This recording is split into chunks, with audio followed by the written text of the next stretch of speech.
Bonjour à toutes et à tous et bienvenue sur Ouest France pour l'essai du SsangYong Corando.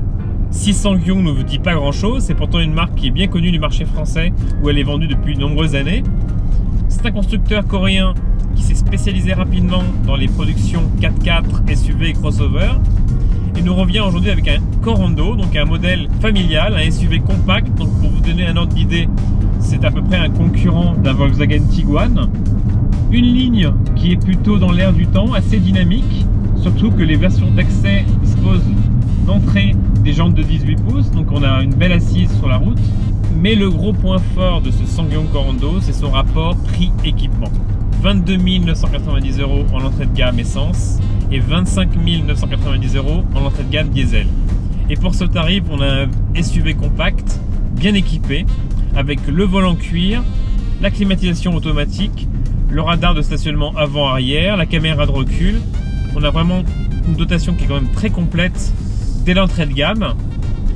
Et une habitabilité quand même plutôt très bonne, notamment aux places arrière où les passagers ont vraiment de la place, que ce soit au coude ou aux jambes. C'est très appréciable. Le coffre est plutôt dans la bonne moyenne, même si son seuil de chargement est un peu trop élevé à mon goût.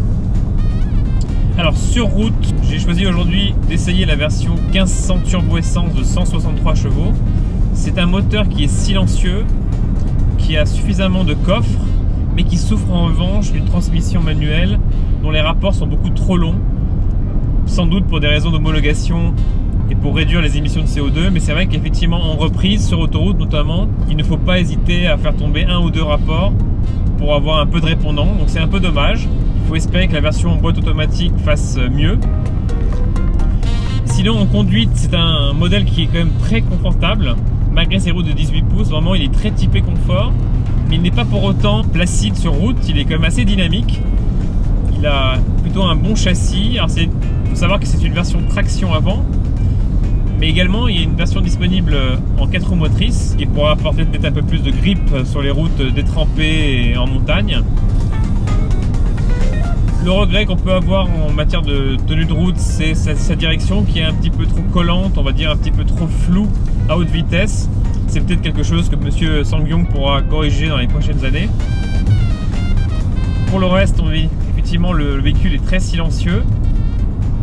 Et il nous tarde d'essayer la version diesel qui est annoncée à 136 chevaux, qui est aussi disponible en boîte mécanique, mais aussi en boîte automatique. Il faut savoir que le Corando offrira le choix entre la boîte manuelle et automatique, mais également entre la transmission avant, motrice, mais également les 4 roues motrices. Donc c'est plutôt un choix très large.